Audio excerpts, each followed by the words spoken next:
All right, everybody. My name is Eric Hayden. We're getting ready to get started with our live stream. It's just about 10 o'clock.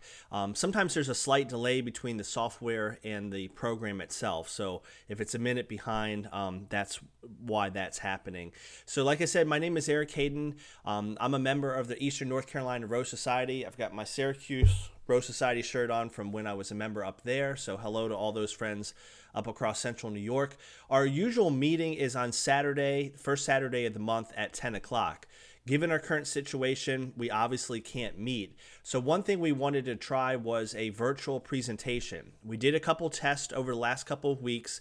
If you subscribe to the YouTube channel below, you can see some of those tests, some pretty good presentations, and also some videos.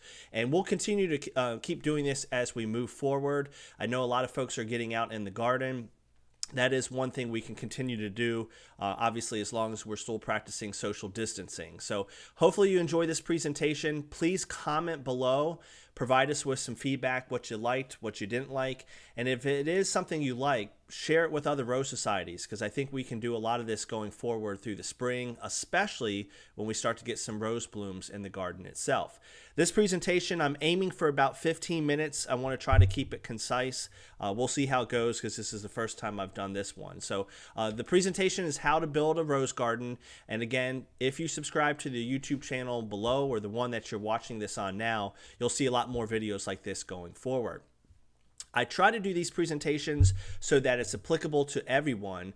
And for beginners, you might say, why should I even grow a rose garden? I've heard they're hard to grow, they're finicky. It's something I couldn't do.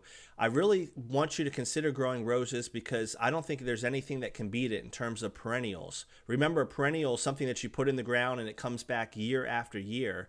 So sure, those marigolds and petunias and all those annuals you grow, they're beautiful, but when's the last time you cut them and brought them inside? When's the last time that you could only buy it once and then it kept coming back year after year? Not with an annual. So roses are hard to beat. They're beautiful cut flowers. If you're a home gardener, you know the difference between a tomato, a homegrown tomato in the summer, and something you buy from the store in the middle of winter. Think about the same thing with roses. You can go buy roses at florists, and they're okay, but nothing is as big as a locally grown rose, and nothing smells as good. This is a picture of Double Delight. It looks beautiful on the picture itself, but I wish you could smell this rose. Amazing fragrance. In addition, growing roses can become a fun hobby. Certainly can take up a lot of your time, especially depending on how crazy you want to get with it. So if you remember anything, remember that first slide. It's a lot of fun. Cut flowers are great. It's a nice hobby. And the second thing I want you to remember is don't try to go about this alone. Roses can be finicky to grow if you don't know the variety you want to pick. If you don't know when to spray or fertilize, they can be challenging, but you don't have to do this by yourself. I really encourage you to join the American Rose Society. You can just go to ars.org. They have a trial membership on the website. And then a lot of us have local societies in our area. I'm across Eastern North Carolina, so our society is in New Bern. That's where you can get the local advice. Growing roses, I'm going to go over some general things. But from state to state, it really varies on what you do. And if you belong to a local society, that can really help you out with information when you're starting out. A couple factors to consider. A lot of factors to consider. We will not go over all of these, and this is where a local society can step in and help you for what grows best in your area. But things like where to buy roses, you should test your soil. What's your pH right now? How much space do you have? How much do you want to commit? Maybe you just want 1 or 2 small roses on your deck. Maybe you want to grow 40 roses. What kind of exposure do you have in your yard? Do you have a lot of trees and a lot of shade? That's probably not going to work out really well. Or do you have a lot of sunshine? Do you have issues with animals like deer? So there's a lot of factors to consider. This presentation is going to just kind of talk about a couple of them. We can't go in depth on every single one, and that's where I think the local society will really help you out. So we tried to break it down into 5 easy steps for growing roses. Again, very general. There's certainly other issues that may come up, and that's where belonging to the society itself can help out. The first step is the most important: location, location, location. You have to identify spots in your yard that are good for growing. We usually say at least 6 hours of sunshine. If you get a little less than that, you can work with it, but you don't want deep shade. These are not impatiens, they're not ferns or bleeding hearts or things that like shade. You want sunshine, the more the better. You certainly want to be away from trees as much as possible. They compete with roots and also would provide shade. And think about how far from the house you'll be. The reason why I say this: your water, most of you will be using house water. You may need a long hose if you're super far from the house. So kind of consider right now, what is the best spot in your yard? Where do you get the most sunshine? And that would be a good location for your rose bed. Consider the house itself. And again, this is going to vary depending on where you're watching from. When I lived up north in New York State, kind of by accident, the best sunshine we had, the southern exposure, was right along our garage. And I planted the roses there, and as luck would have it, that helped them in the wintertime. That radiant heat off the aluminum siding kept them just a little bit warmer, and I didn't have a lot of issues with losing roses because of the cold. Now that I'm down south, I don't want to be by the house. The reason: we get into the 90s just with regular air temperature, by the house would be even warmer. So consider your location in proximity to the house. Up north, maybe you want to be by a house. Down south, you want to be a little bit farther away. I keep mentioning an ideal location. For some of you, you're just not going to have it. Your yard has a lot of shade, a lot of trees, and you're not going to be able to plant roses in the ground. That's okay. Consider pots. With pots, you can move them to the most ideal spot. Maybe your deck gets a lot of sun. Maybe your driveway gets a lot of sun. So potted roses are a good, follow-up if you don't have a good spot in the ground itself, because maybe you have a lot of trees or a lot of shade. So step one is most important: location, location, location. Step two is important, because what do you want? That really determines how big your garden is going to be. And based on your location, how much space you have, that's really going to determine what you can do. If you just have a small confined space, or maybe you just have the deck, then you're going to have a small garden. If you have a big yard to work with, then you have the potential to grow more roses. So think about what you want. Do you just want a couple roses for cutting? Do you like fragrant roses? You're going to want a Double Delight like I showed you, a Mr. Lincoln. You want some of those fragrant roses because they're outstanding. Do you want to commit to a lot of spraying and maintenance? If not, you might not want a hybrid tea. Maybe a David Austin rose, a knockout rose, a shrub rose that still may get some disease, but it's a little bit more resistant to that, and you won't have to worry about it quite as much. I really encourage you to start small. I know a lot of us at these rose meetings talk about how many roses we grow. When you start out, I started with 7. Even less than that would probably be beneficial, because then you're not being overwhelmed with some of the maintenance you may have to do. So step 1 was location. Step 2, have a plan. Do you want hybrid teas, fragrant roses? Do you want a lot, a little?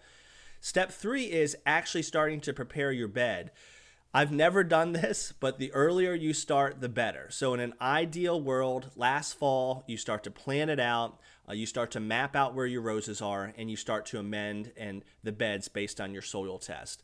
If you're like me, as soon as we got this house, I wanted to start growing roses, and that was in the springtime. So it is what it is. If you can start earlier, that just gives you more of a time to apply amendments like manure, and that will work its way into the soil versus trying to do it all at once. One thing I had not done up until a couple years ago: you really should test your soil. It's in all the ARS magazine articles. Anytime you see something about starting roses, they talk about testing your soil. You really want to know what your pH is, among other things. Soils like to be slightly acidic, so 7 is neutral. Above that is basic. Below that is acidic. Roses like it around 6.5. And they'll tell you what you already have in the soil.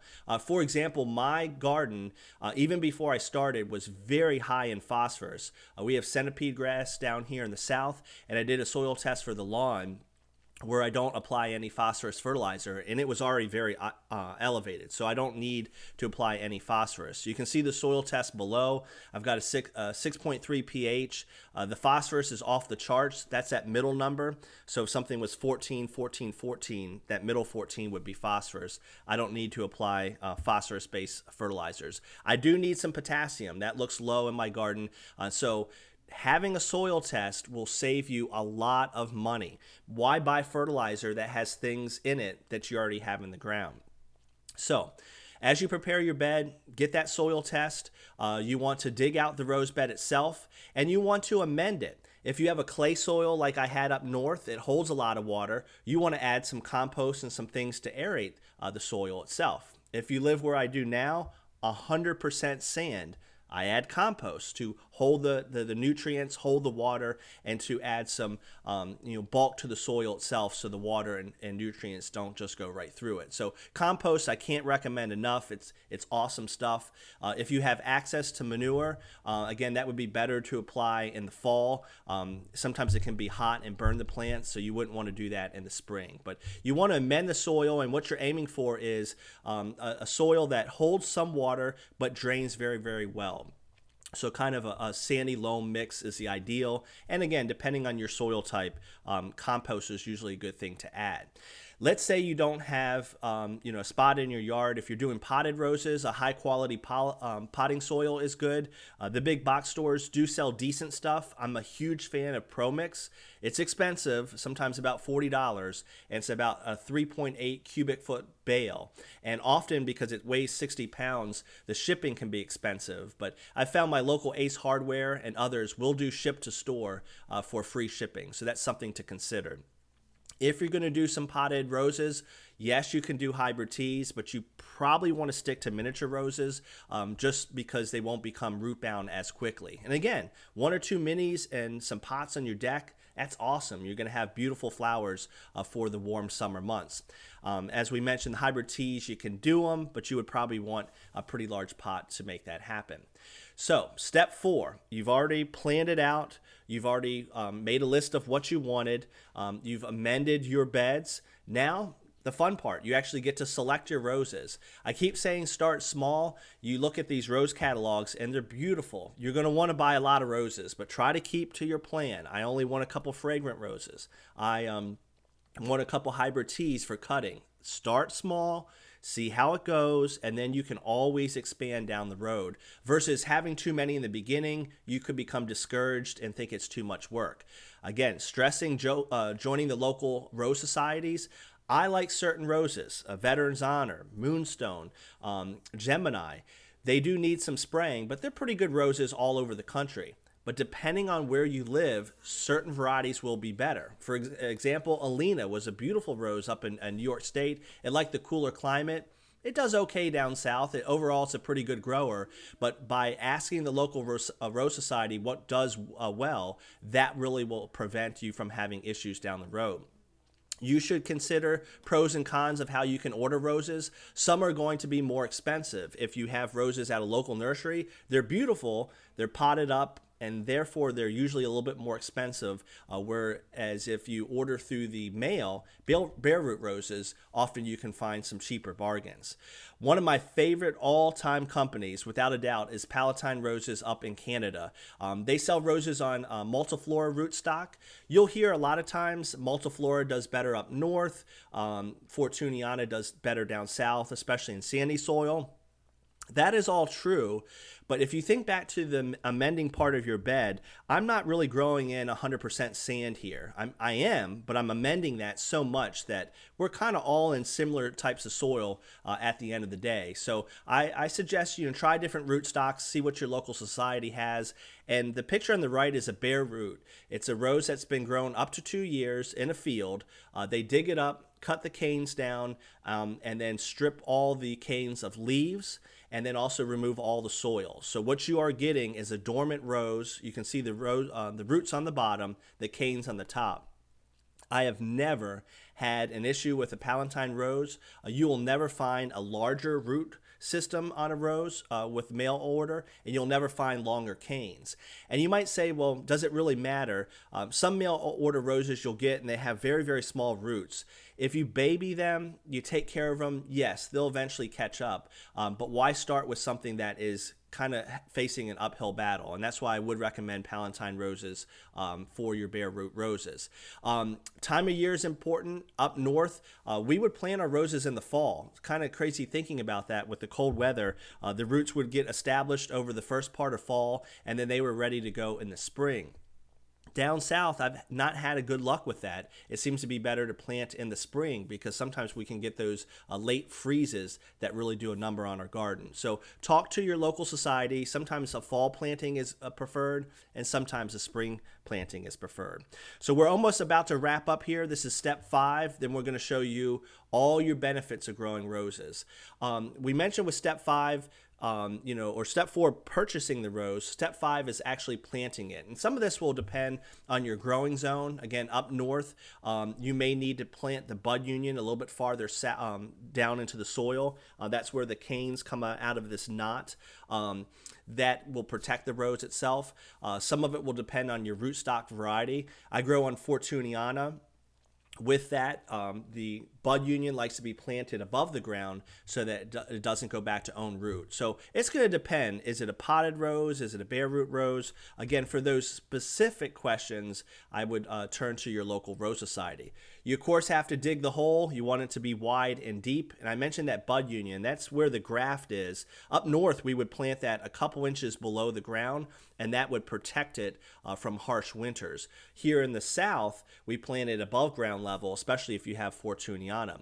A good tip in the spring, if you have bare root roses and they just have canes and no leaves, is to mound up the dirt around it, so that will keep the plant from drying out.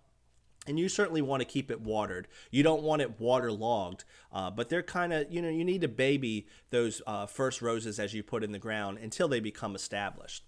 All right, so that was 5 quick steps on growing roses. There's a lot to cover. Hopefully we didn't go too quick. Now I want to briefly touch on the future, and then we'll wrap things up here. So now what should you do after you get the rose in the ground? The first year, not too much. You don't really want to fertilize it. You just want to keep it well watered. Roses don't like to be overwatered, but they do like a lot of water. So if you have a well-drained soil, about 1 inch a week is what you need. You might say, how do I know that? I would definitely recommend to buy a rain gauge. You can search 4-inch rain gauge, or I'll put in the comments below. There's a website called Coco Raws, which is a rain precipitation program that sells rain gauges. The reason why I say that, if you measure what's falling in the atmosphere, you know how much rain fell. So that's a good guide. And if not, usually it's about 3 to 5 gallons per bush. And for me, with standard house pressure, that might be 15 or 20 minutes, or 15 or 20 seconds of watering per bush. Cut the blooms, enjoy them, but don't hack the bush too much. You don't want really long stem roses the first year, because you're trying to grow the roots. You're trying to grow the leaves. You don't want to hack the bush by cutting these long stem roses just yet. Now, year 2, your bush starts to become more established. That's when you can start to cut more longer stem roses on it. In year 2, as far as pruning goes, in the spring, cut out anything dead, cut out anything that's crossed canes, because they'll tend to rub, but just a light pruning otherwise. You can do a slow release fertilizer, usually a half cup per bush.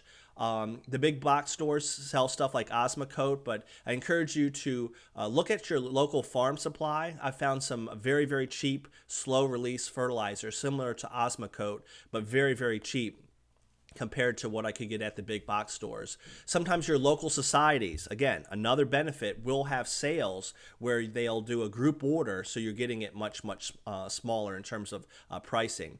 And then liquid fertilizer, once the leaves start to leaf out, that's when you would want to put down a little bit of liquid. But you don't really need to fertilize a lot, just a little bit in the beginning of the year with pruning, and then maybe some light liquid as the roses really start to leaf out and things warm up.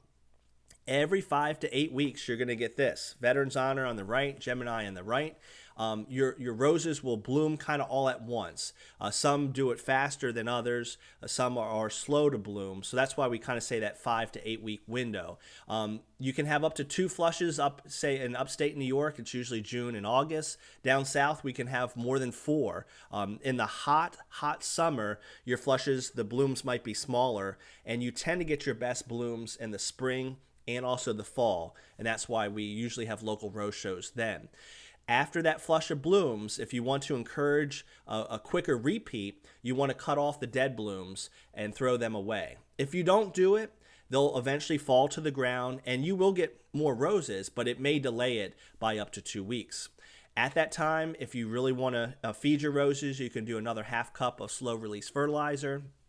Keep making sure you're getting an inch of water a week. Again, if it rains, you don't have to worry about it that week. If you haven't had rain for a week, you're going to want to water.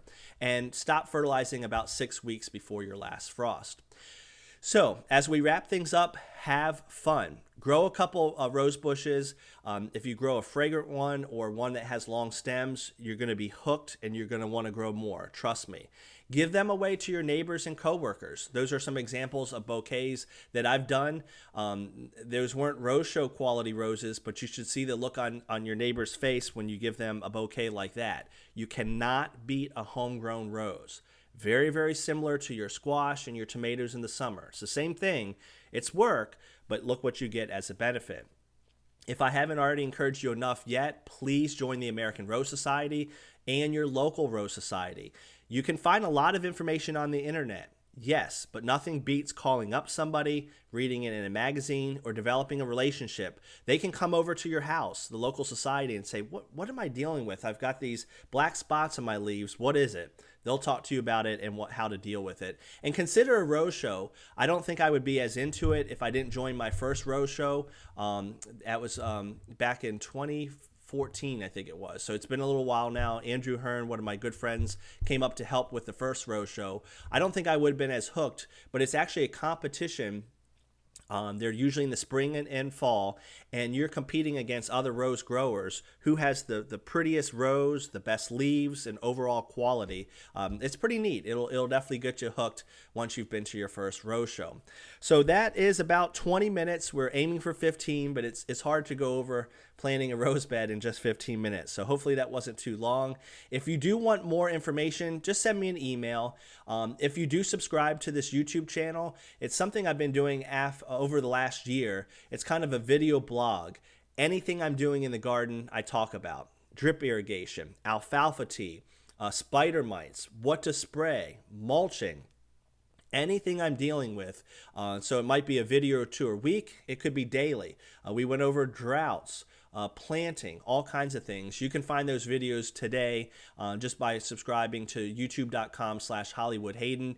And then any future live streams will be on that. So I certainly encourage you to do that if you're interested. I really appreciate everybody joining us. Please send an email or comment in the video. What did you like? What didn't you like? And as we move forward, we'll probably do more of these into the month of May, as long as we're getting the people, enjoying them and people appreciate it. So have a great day. Again, I hope everybody remains healthy. Remember, gardening, as long as we're keeping our distance from everybody, is a wonderful thing you can be doing this time of year. It's great to get outside, get away from what's going on, enjoy the plants themselves. So have a great day, and thank you very much for watching us.